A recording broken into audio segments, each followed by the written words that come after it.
Ladies and gentlemen, the DP Rigathi Gachagua continues to expose himself as someone who is so desperate, politically speaking. And if that is Rigathi Gachagua's political strategy to outsmart, to counter President William Samoei Ruto, I want to assure you that it will not work at all. Let me just ask you, why exactly is the DP Rigathi Gachagua forcing himself too much to the Kenyattas? To an extent that Rigathi Gachagua wants us to believe that he is now in good terms with the former head of state, Uhuru Kenyatta. Yet, it is not true. That is a lie. Even if it is for political survival, Rigathi Gachagua is doing it too much. And I want you to understand me here. I'm not against any handshake. I'm not against the unity between Rigathi Gachagua and Uhuru Kenyatta, if there is.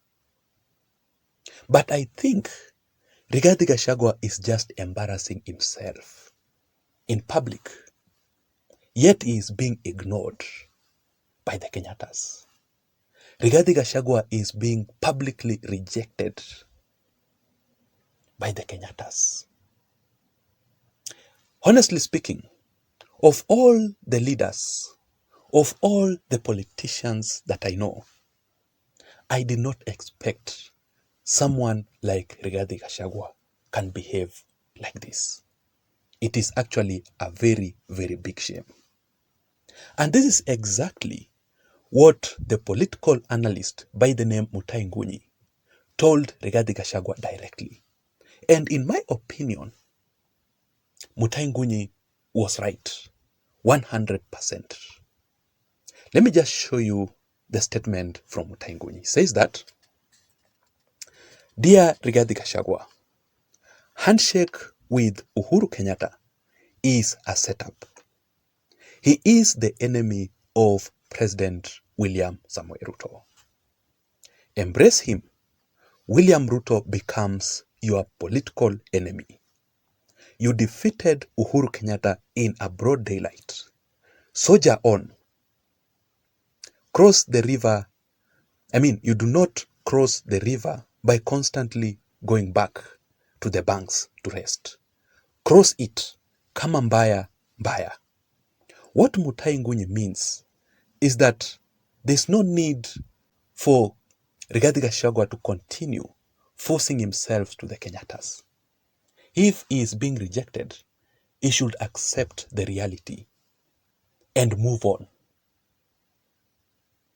So there's this statement here that the DP Rigathi Gachagua recently made during an exclusive interview at Citizen TV.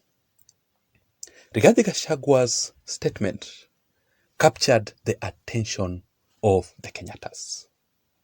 The Kenyattas, who are extremely disappointed and also fed up with Rigathi Gachagua's lies, had to respond immediately by confronting Rigathi Gachagua directly, confirming to the public that what Rigathi Gachagua said was a total lie. And I was thinking, the reason as to why the Kenyattas had to respond is because they are fed up with what Rigathi Gachagua has been talking about. So I want you to listen to this video here by Rigathi Gachagua during that interview. Then we go straight into the response from the Kenyattas. And when I talk about the Kenyattas, I simply mean Uhuru Kenyatta and his mother, Mama Ngina Kenyatta, just to be specific. Because remember that Uhuru and Mama Ngina Kenyatta were actually the victims of Rigathi Gachagua's revenge. And if you can still remember very well, the only mistake that Uhuru Kenyatta did that led to the fallout with Rigathi Gachagua, because by that time, Rigiji was Uhuru Kenyatta's PA. Uhuru Kenyatta only endorsed, supported Raila Odinga in the previous 2022 general elections. Rigathi Gachagua was upset, and that is how he started to revenge against Uhuru Kenyatta. So watch this video, then proceed. Does that mean Uhuru Kenyatta is still the king of the mountain? Oh, yes, yes. You do know? Uhuru Kenyatta is the undisputed king of the mountain. And what is your relationship with him? Good. Brotherly. When did you do that? Oh, we talk. Now, in Rigathi Gachagua's statement, first of all, he is describing Uhuru Kenyatta as the undisputed king of the Mount Kenya region. Rigathi Gachagua is saying this only because Rigathi Gachagua is so desperate. Rigathi Gachagua wants to be accepted by Uhuru Kenyatta. He's seeking that handshake with Uhuru Kenyatta. That is why he's saying all these nice things to Uhuru Muigai Kenyatta. Yet, in the real sense, according to some information that someone sent me, which I'm yet to confirm, is that Uhuru Kenyatta was actually behind the Njuri Njeke elders from the Mount Kenya region, over 2,500 of them, who endorsed Professor Kithure Kindiki as their kingpin.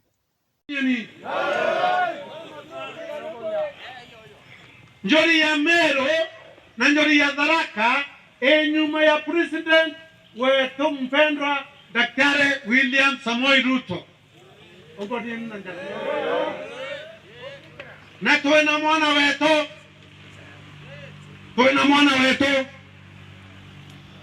wa Profesa Kithure Kindiki ambaye ni waziri wa usalama.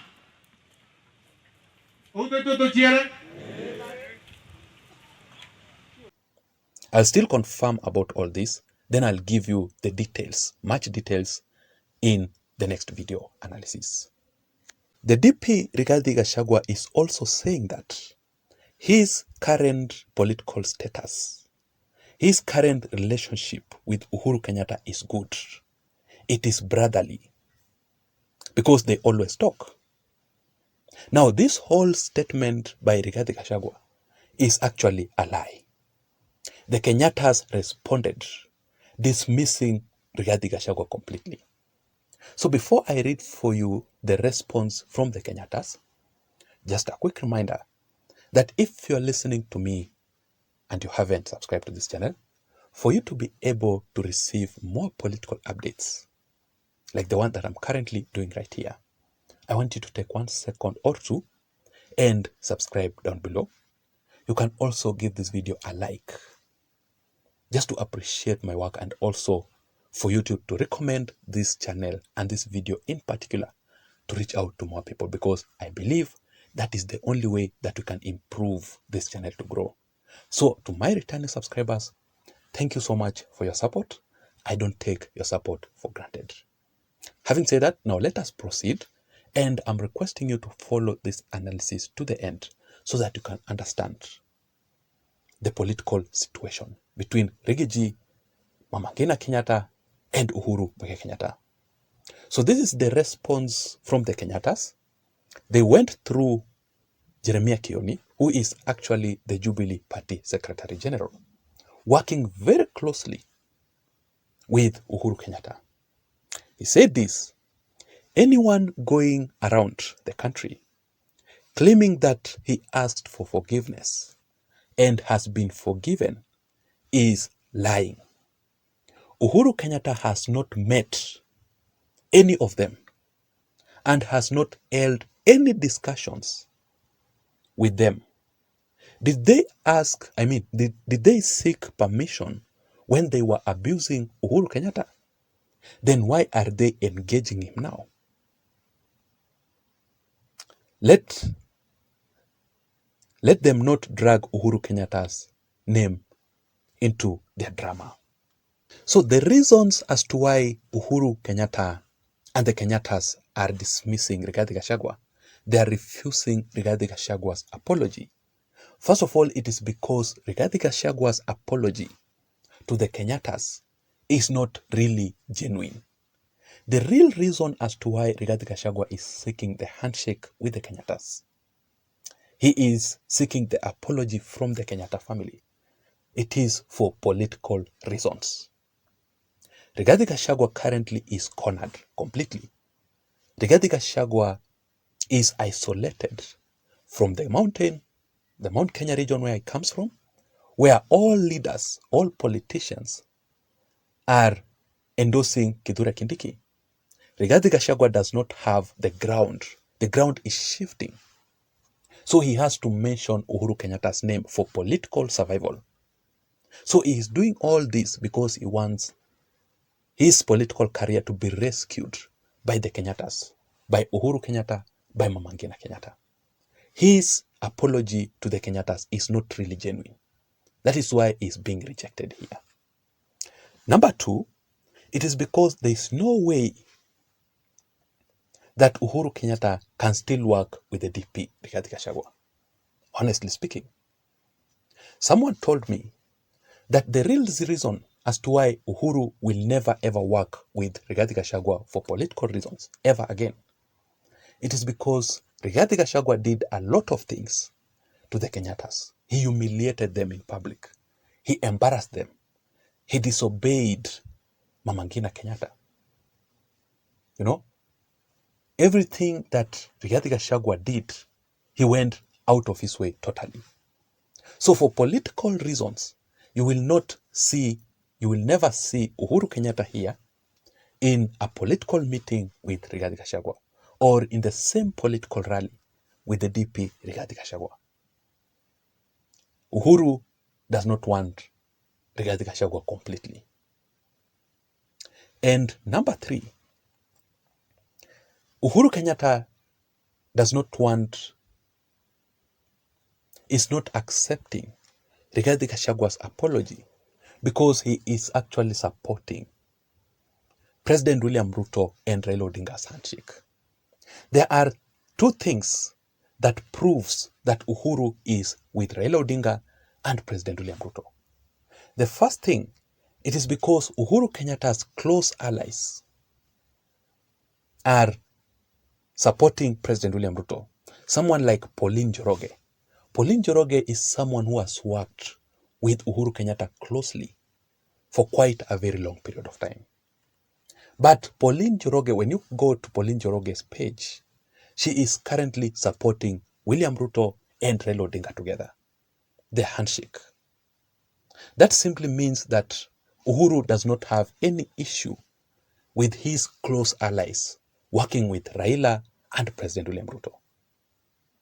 Another reason to prove this, it is because Raila Odinga himself told us about Uhuru Kenyatta, who initiated the handshake between Raila and President William Ruto. In a statement that he said this, let me just read for you. When the country was burning, former President Uhuru Kenyatta called me and asked me to reach out to William Ruto and find a solution to the issues being raised by the Gen Zs. We talked and I told him my thoughts and how to deal with the situation. So that proves that Uhuru is with Raila Odinga and President William Ruto. Even Uhuru Kenyatta is supporting Raila Odinga's African Union Commission top job. And according to the sources, let me just show you on the screen. Uhuru Kenyatta is using some political strategy to campaign for Raila Odinga's African Union Commission top job. He's doing it behind the scenes. I don't know what you think. Do you really believe what Rigathi Gachagua is telling us about the handshake between himself and the former head of state Uhuru Kenyatta? As for me, that is a lie. A total lie from Rigathi Gachagua. There's nothing like a handshake between Rigathi and the former head of state Uhuru Kenyatta. But I would also want to know your thoughts and your opinions in the comment section down below. But please don't forget to subscribe to this channel for more political updates. Remember, my name is Jason. Have a good day.